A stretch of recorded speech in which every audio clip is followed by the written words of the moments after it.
xamdi maanta jaamacad ma lihid miya? maya abow xiisad ma lihi maanta laakiin abow mid ayaan kaa iloobay hooyo ay soo wacdo waxay ugu dhahday maxamed hay soo waco hay anaa wacayo.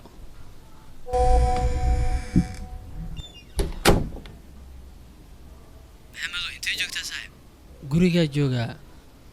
war anii buqaari isla soconay guri sama noogu imaw. okay wait me waan isdiyaarina waan soo baxaa.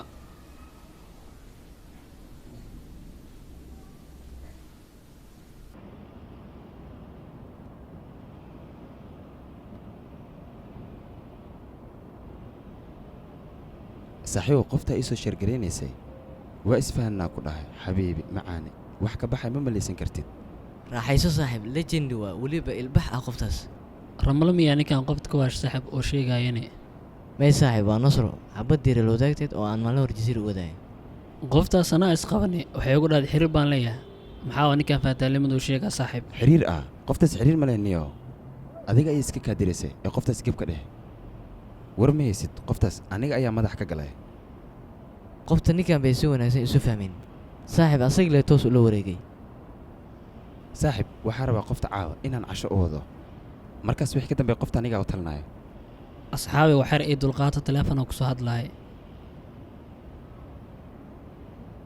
halo maxamed haa xamdi. sidee tahay beebi waan fiicana adiga sidee tahay? waan fiicanahay arrin muhiim ayaa jirto maxaa waa arrinta jirtane wax barbaleem miyaa jira xamdi sidee wax u jira anii sheeg bal. abuu waan isbaaray uur ayaan isku arkay cabsi fara badanna waan dareemayaa marka barbaleemkaas ayaa jiro maxaa xal ah? meel mashquulaa joogay biibi anaa ku soo marka xabad tago.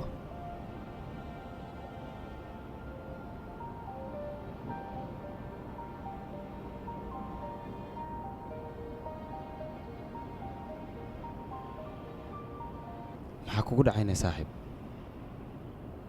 war asxaabi qoftii xamdiyeed oo qubsirad quba ay soo wacday uur ayaan yeeshay kulahaa. oh my god saaxiib qofta maxaa u dhowrsan weysaniyo? saaxiibyaal waan ka dhowrsada maaqan si wax u dhaceen hadda maxaa talaa? saaxiib aniga ayaa talo ku siinayo qofta wac una sheeg runta oo dheh aniga kuma guursan karo. haa saaxiib ninkan waa runtiis awalba waxaad u xalaalaysatay inaad waqti wada qaadataan ee adiga ma awal guur iyo reer inaa yeelata xilligan diyaar u ahaa.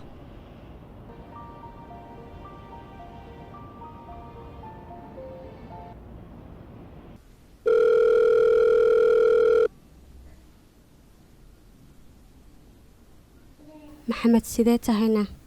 waan fiicanahay. xaafadda ma imaaday? haa waxyar ka hor ayaan imaaday.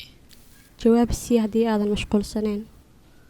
xamdi ani kuma aan qudbsiraysan inaan kusoo shaac bixiyo ujeedkayga wuxuu ahaa inaan ku xalaalaysto si aan labadeena waqti wada qaadano. waan ku xumahay inaad door yeelato anigana waqti xadarkan diyaaru meereeri guri inaan yeesho marka abaayo iga raali noqo canuga calooshaada ku jirna aabbo ma noqon karo marka waxaan rajeynaa saaxiib inaa xal kala daraasan doontid.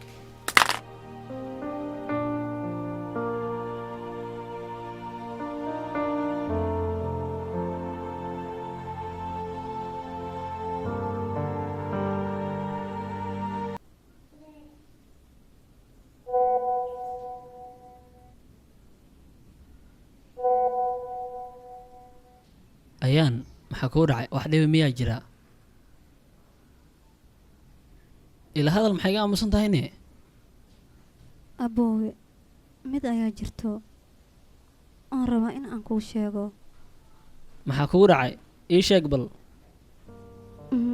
aboowe adiga waxaa tahay walaalkayga waaridkeennana lama joogno hooyo way naga dheer tahay aabbana wuu geeriyoodee balse adiga imaada muujinin inay hooyo iga fog tahay waxaad ii muujisay inaan ahay qof waalidkiisa haystoo kale balse kalsoonidaada ayaan burburiyey. maxaa dhacabay wax walba ii sheeg qalad miyaa gashay anigaa xalnayo. haa qalad ayaan galay. maxay tahay qaladkaa gashay? aboo waxaan isbarana wiil waan isjeclaanay wuxuu isiiyey jecel aad u fara badan kaasoo ilowsiiyey sharafteedii iyo qiimihii aan lahaa muddo kadibna wuxuu iga codsaday inuu iqudbisiraysto soo asaga aad ayaan u jeclaa waana ka ogolaaday. 2 isbuuc ka hor waan iska shikiyey waan is soo baaray waxaana lee sheegay inaan leeyahay uur.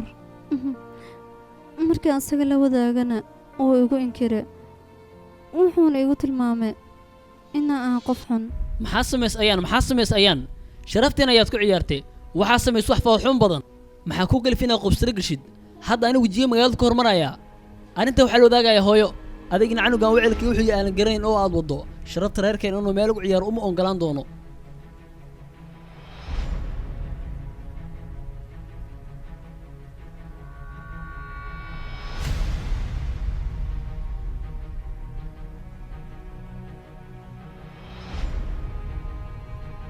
aboowe wax walbaan kuu sheegaa been ayay ahaayeen. haa aboowe waa runtayda wax walba kuu sheegaa been ayay ahaayeen. sabab ayaa jirta oo aan kuugu sheega beentaas. maxay tahay sababta beentaas aad iigu sheegtayne waxaan ku maqlahay haddaay markaa gabadha la hadlaysay. runtii gabadhaas waxay leedahay family sida anigoo kale. waxay leedahay walaal sida adiga sharafteeda u jeceshahay oo jecel ayada inay u ilaaliyaan. sidee wax noqon lahaayeen haddee run ahaa lahayd arrinta ah inaa aniga uur leeyahay leeguna inkire. hadda gabadhaas maskiinta ah qofkii nolosheeda ku aaminta waa adiga mana haysato dadka weji ee kula hor tagto. haddii aan walaasha ahay oodan jecleen inay sidaasoo kale igu dhacdo gabadhaas la kulan soona raaligeli iina soo guuri dumaashadeeda. xamdi waa xataa qof qurux badan naxariis badan jaceylkana wax ka taqaano laakiin aniga ayaa nacs noqday waan ku xumaa runtii. dhib ma lahan nasiibkayga ayaa sidaas noqday. hadda wax kaloo aad rabtid inaad ii sheegtid miyaa jira? haa waxaan u baahanahay gacalsideeda waxaan u baahanahay awlaadiida oo calooshaada ku jirto waxaan kaloo u baahanahay inaad iga raali noqotid oo aan ku gurigeysto xaaskaygana noqotid. aniga waan ku jeclahay dhib ma lahan dhaawacii aad ii geysatay waayo markaad qof si dhaba u jeceshahay waad la kulmaysaa dhaawacyada qaar. hadda diyaar mooto inaan guursado.